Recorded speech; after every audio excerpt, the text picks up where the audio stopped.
His gray eyes slid over my face, making me feel exposed and vulnerable. His words, harsh and merciless, pierced the silence of the room like arrows. "You promised me a divorce, Eric. A divorce in 3 years. That time has come." He didn't reply, only stared intently, studying every feature of my face as if trying to unravel the mystery hidden in my eyes. I endured his silent pressure, feeling a wave of fear rising in my chest. "Divorce?" he scoffed, his lips curling into a cunning smirk. "I promised you nothing. You've had enough time to live your life and have your fun. From now on your home is here." His voice sounded like steel, devoid of any warmth. His words filled me with dread. This wasn't what I expected to hear. But Eric, you can't." I faltered, unable to find the right words. "I can," he cut in, throwing me a frigid glance. "And I will. You're mine, Alice, whether you like it or not." He placed his whiskey glass on the table, the sound of glass touching wood echoing in the room like a gunshot. My heart pounded in my chest like a trapped bird. "If you try to burn down the house or pull anything similar again, the conversation will be different." His voice turned quiet, but there was a dangerous cunning in it. "Oh, and don't even think about running away. I'll find you anyway, and you won't be leaving the country, darling." His words sent a shiver down my spine. He knew about my daughter. About Katrusia, whom I was forced to leave in another country, escaping his tyranny. "Eric, please let me go. I don't want to live with you," I whispered, barely holding back tears. "Don't beg," his voice turned cruel. "It won't change anything. You're mine, Alice. Yours because I want it." He stepped closer, his shadow looming over my chair. I felt suffocated by his proximity, as if there wasn't enough air in my lungs. "No." I pushed away, his hand resting on my shoulder. "I'm not yours. I'll never be yours." Eric stepped back, his face flushing with anger. He clenched his fists, and I saw cruelty flash in his eyes. I expected a blow, but he only threw me a fierce glance and left the room, slamming the door behind him. I was left alone, trembling with fear and helplessness. His words echoed in my ears like a curse. He wouldn't let me go. Never. I clenched my fists, feeling anger building up inside me.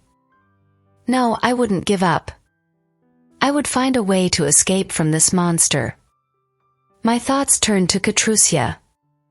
My little daughter, forced to live without her mother. Her image warmed my heart, giving me strength to fight. I didn't know what to do next, but one thing was certain: I couldn't live with Eric. I had to find a way to escape. Several days passed since the conversation with Eric. He kept me locked up, forbidding me even to leave the room. The days dragged on slowly, each second feeling like an eternity. My thoughts were constantly with Katrusia. I searched for any opportunity to escape. I scanned the room, looking for possible exits or hiding spots. I examined the window, but the bars were sturdy and there was no chance of escaping through it. One day, when Eric was away on business, I noticed a small screwdriver on the table near the window. My heart raced faster. This was my chance. Carefully, so as not to make any noise, I grabbed the screwdriver and began to unscrew the window handle. My hands trembled with excitement, but I couldn't give up. Finally, the handle gave way, and the window opened.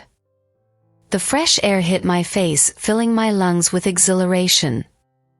I glanced at Eric's vast estate. It resembled an impregnable fortress, but today this fortress had lost its power over me. Descending from the second floor was challenging, but fear of Eric gave me strength.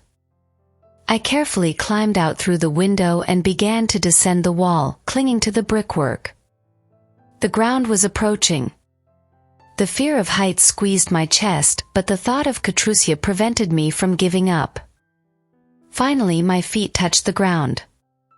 I looked back. Eric's mansion loomed tall, like a predator watching its prey. Now I needed to run. Run far and fast. I didn't know where, but anywhere was better than this mansion. The darkening forest nearby beckoned me forward, promising shelter. I darted towards it without looking back. Sharp branches snagged my clothes, tree roots tangled my feet, but I ran, ignoring the pain. Night fell quickly, enveloping the forest in impenetrable darkness. Fear gripped my heart with coldness. I was lost. Suddenly I heard the rustle of branches. Holding my breath, I listened. Someone was coming. My heart pounded wildly. Was it Eric sending a search party after me? I hid behind a thick oak tree, pressing my body against its rough bark. The rustling of branches drew nearer. I prayed not to be noticed. A man emerged from the trees. He was tall and sturdy, dressed in simple clothing. A hatchet lay on his shoulder. I froze, too afraid to reveal myself. The man stopped nearby, looking around. "Is anyone here?" he spoke in a deep voice. I remained silent. Fear paralyzed me. The man sighed and moved on. I released a breath I hadn't realized I was holding, relieved that I hadn't been discovered. Several minutes passed before I dared to emerge from behind the tree. My legs trembled, but I knew I couldn't stay there. I walked aimlessly, hoping to find a road or settlement. The clock showed 2 in the morning. The forest seemed endless, and I felt like a lost insect in its depths. Suddenly I saw light. Weak and flickering, but so familiar and necessary. Hoping for the best, I headed towards it. The light led me through the thickets. Each step was a struggle, but hope warmed me from within. Finally, I emerged into a small clearing, in the middle of which stood a tiny cottage. Wooden, with light shining from its windows, the same light that had drawn me so strongly. I approached closer and gently knocked on the door. There was no answer. I knocked again, harder this time. From inside I heard shuffling, and then the door slowly opened. At the doorstep stood an elderly man with a gray beard that almost reached his waist. The man didn't let me finish. I saw sympathy in his eyes. "Come in, child," he said softly. "You must be cold and scared." I didn't hesitate. Even if this man was a stranger, the cottage was the only safe place I had seen all day. He helped me inside. The cottage was small but tidy. In the center crackled a fireplace, its warm light instantly comforting me. "Sit down, warm yourself," the woodsman pointed to an old chair by the fireplace. "And then you can tell me what happened to you." I sat, feeling the warmth from the fire seeping into every fiber of my being. The man poured me a cup of warm herbal tea. After a few sips, I felt my strength returning. As I recounted to the woodsman about Eric and my escape, I lowered my head, waiting for his reaction. He listened silently without interrupting. "You've had a tough fate," he finally spoke when I finished. "But you're a strong woman, that's clear." "I need to find a way to get out of here," I whispered, "to return to my daughter." "It won't be easy," the woodsman shook his head. "Eric is a powerful man. He'll be able to find you, especially if he involves the authorities." Despair washed over me at his words. What should I do? How to get rid of Eric once and for all? "But there's one option," the man continued, seeing my state. I raised my head, suddenly feeling a spark of hope. "I know a woman," he explained. "She lives far from here, in a small town by the sea. Her name is Maria. She can help you. She assists women in similar situations. Do you know her? I asked, hardly believing my ears. I do, the woodsman nodded. She once sought my help. I can take you to her. I couldn't help but smile. It was a chance I couldn't afford to lose. Thank you, I whispered, sincerely grateful for his help. Thank you for everything. The woodsman smiled warmly. Everything will be fine, child. We'll set out tomorrow at dawn. That night, for the first time in a long time, I slept peacefully.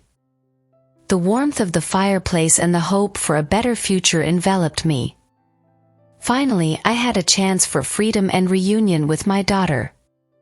Morning came swiftly. The woodsman prepared food for me and provided hot tea. While I ate, he packed a small backpack with essential items: dry rations, a flask of water, a warm blanket, and a map of the area. The road won't be close, he said, handing me the backpack. But you need to move fast. Eric is probably already looking for you. I nodded, understanding him. Every minute was crucial. We bid farewell to the woodsman, and he led me to the backyard of his cottage. Stick to this path, he pointed to a narrow, barely noticeable trail among the trees. It will lead you to the other side of the forest. There you'll meet an old mill. Near it, a stagecoach stops, heading to the town by the sea. Thank you again, I said, hugging the woodsman goodbye. You can't imagine how grateful I am. Take care of yourself, he replied, warmly smiling. And good luck. I stepped onto the path and disappeared into the dense forest. It was tough going, my legs already aching by evening, but I didn't stop. The idea of meeting Maria and the possibility of reuniting with Katrusia pushed me forward. Several days passed. I was almost losing hope when, finally, I saw the old mill. It stood like a solitary sentinel in the middle of the field. Near it, as the woodsman promised, was a stagecoach. I approached and knocked on the door. A sturdy man with a kind face opened the door. Where are you headed, miss? He asked. To the town by the sea, I replied, trying to conceal the excitement in my voice. Get in, the coachman nodded. There's room. I climbed into the stagecoach and settled in. It set off, the wheels creaking on the road. The journey was long, but I hardly noticed the time. My thoughts were filled with Maria and how she would help me. Finally, in the evening, the stagecoach stopped in a small square in the town center. I bid farewell to the coachman and, asking for directions, made my way to Maria's house. Finding it was easy. It was a small house with a neat flower bed by the window. I approached the door and knocked. The door opened almost immediately. A woman in her 50s stood at the threshold with gentle eyes and a warm smile. You must be Alice, she asked, carefully examining me. Yes, it's me, I replied, feeling my heart pounding with excitement. The woodsman warned me, Maria said, opening the door wider. Come in, you probably need some rest. I entered the house and the door closed behind me. Finally, I was safe. My journey to freedom had come to an end. Maria led me to a small but cozy room on the second floor. The room was simple but tidy. By the window stood a bed adorned with a white, hand-embroidered coverlet. Paintings of seascapes hung on the walls. A rest, Maria said, placing a pitcher of water and a cup on the table. We'll talk tomorrow. You probably need some time to regain your strength. I nodded, thanked her, and settled onto the soft bed. Fatigue instantly enveloped me, and I fell asleep, barely touching the pillow. The next morning, I woke up with a sense of relief I hadn't felt in a long time. My muscles still ached, but the exhaustion had receded. Heading downstairs, I found Maria in the kitchen. She was bustling around the stove, preparing breakfast. "A good morning," I greeted, taking a seat at the table. "A good morning, Alice," Maria replied, placing a plate of hot food in front of me. "Have your breakfast, then we'll talk." Breakfast was simple but delicious. Cheese omelette and fresh bread filled me with energy. After breakfast, we sat at the table in the living room. "Tell me everything," Maria requested, her gentle eyes looking at me attentively. I told her my story about meeting Eric, his tyranny, and my decision to escape. Maria listened attentively without interrupting. "I understand you, Alice," she said when I finished. "Unfortunately, I've heard many stories like yours." "What should I do?" I asked, feeling despair creeping in. "Eric is a powerful man," Maria replied. "He'll easily find you if he involves the authorities.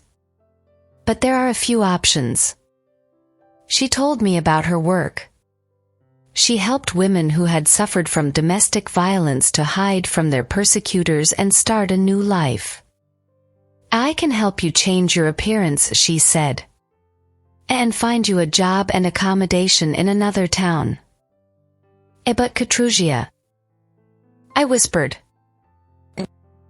"I can't leave her." "I understand," Maria replied. "But right now both of you need safety." She proposed a plan. I would stay in the seaside town under her care until she found a way to take Katrusia out of the country. "It won't be easy," she warned. "But I'll do everything possible to reunite you." I agreed. It was the only hope for reuniting with my daughter. The following weeks passed like a blur. Maria helped me change my appearance. She cut my hair and dyed it a different color. She also taught me how to use light makeup to change the shape of my face. At the same time, Maria helped me find a job at the local bakery. It was honest but hard work. But it allowed me to earn a living and not depend on anyone. In the evenings, I spent time with Maria. She became not only a guardian but also a friend. She told me stories of women she had helped and instilled hope in me. With each passing day without news of Katrusia, my heart squeezed tighter. Although Maria assured me that it takes time and everything was going according to plan, doubts gnawed at my soul. Would she succeed in taking Katrusia away? Would I ever see my daughter again? To distract myself, I fully immersed myself in work. The bakery was small, but it was bustling with activity. Alongside other bakers, I baked bread, rolls, and various pastries.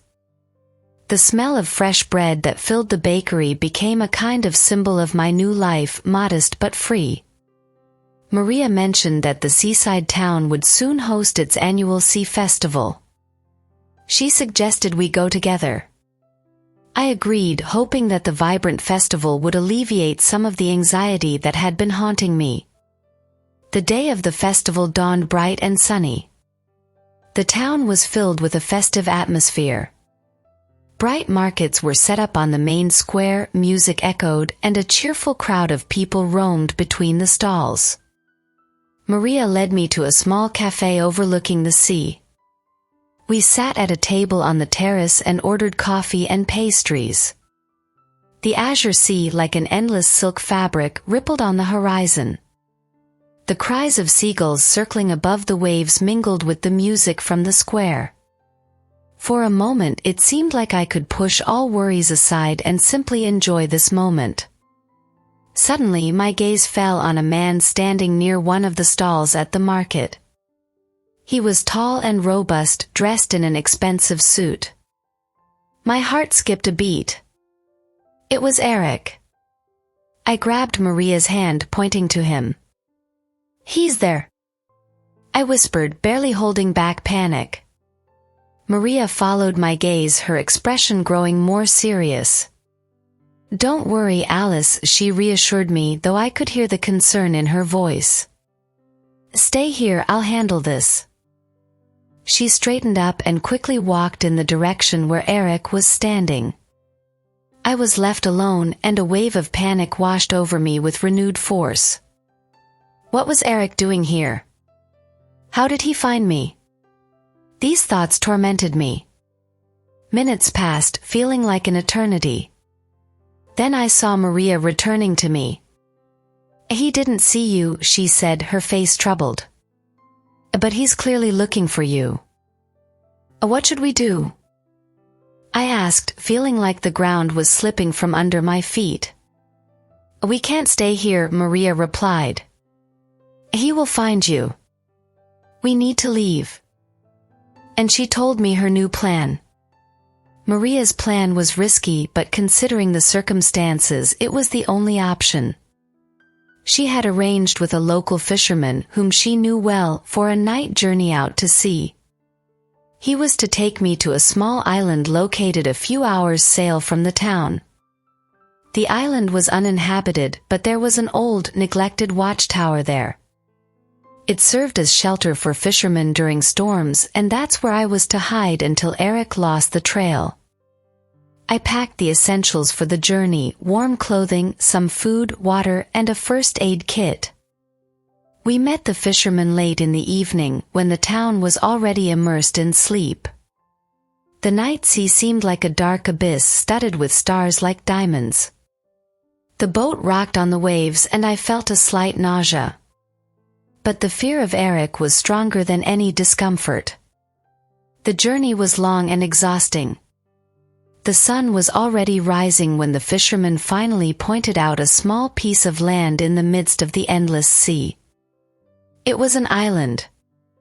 The watchtower looked pitiful: dilapidated walls, boarded-up windows. But surprisingly, inside there was an old table, a few chairs, and even an old bed. The fisherman left me some fish and vegetables, promising to return in a week. Alone, I felt a haunting loneliness. The wind outside howled like a wild beast, and the creaking of the old watchtower sent shivers down my spine. But the thought that I was safe from Eric warmed my soul. The following days dragged on slowly. I explored the island. It was small but lush with vegetation and sandy beaches. I spent my days gathering edible plants and observing birds. At night, when the sky was blanketed with millions of stars, I thought of Katrusia. One morning, when I had already lost track of time, I heard the sound of a boat. My heart raced wildly. Had Eric found me? But it was the familiar fisherman who emerged from the boat. He brought me food and delivered the news. "Maria is looking for you," he said. "She says she has found a way to get your daughter out of the country, but you need to meet her in another city." Those words echoed in my ears like angelic singing. Finally, I would be able to be with Katrusia. Preparing for the journey was easy.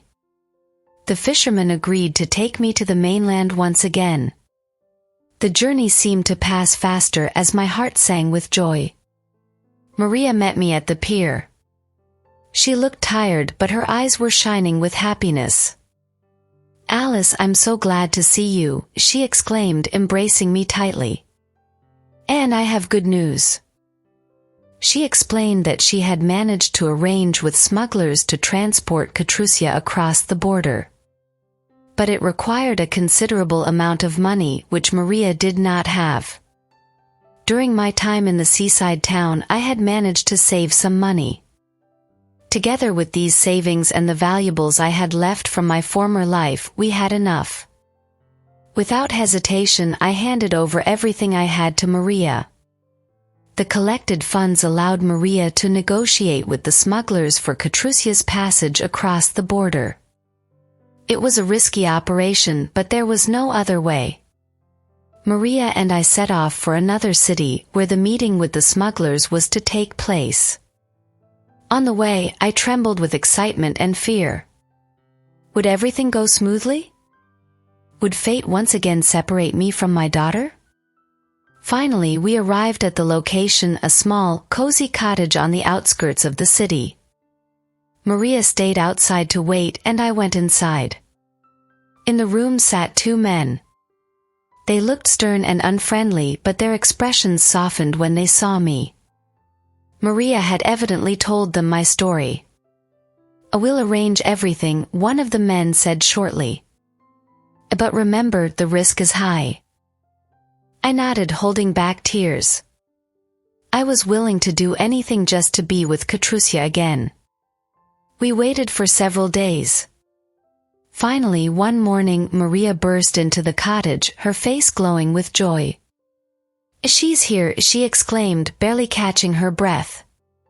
"Katrusia is with you." I couldn't believe my ears.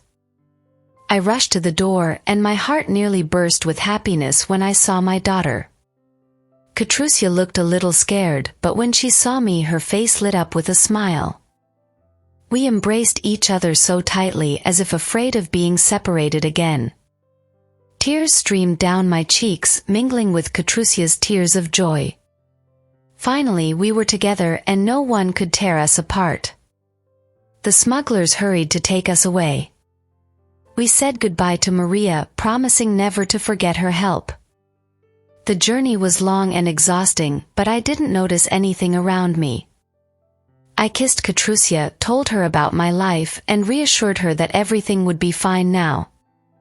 Finally, we crossed the border. We were free. Starting a new life was not easy. We had to get used to a new country, language, and customs.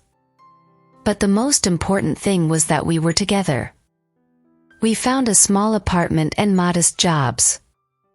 Evenings were spent together, telling each other about our adventures. With time, life began to improve. Katrusia went to school, made new friends.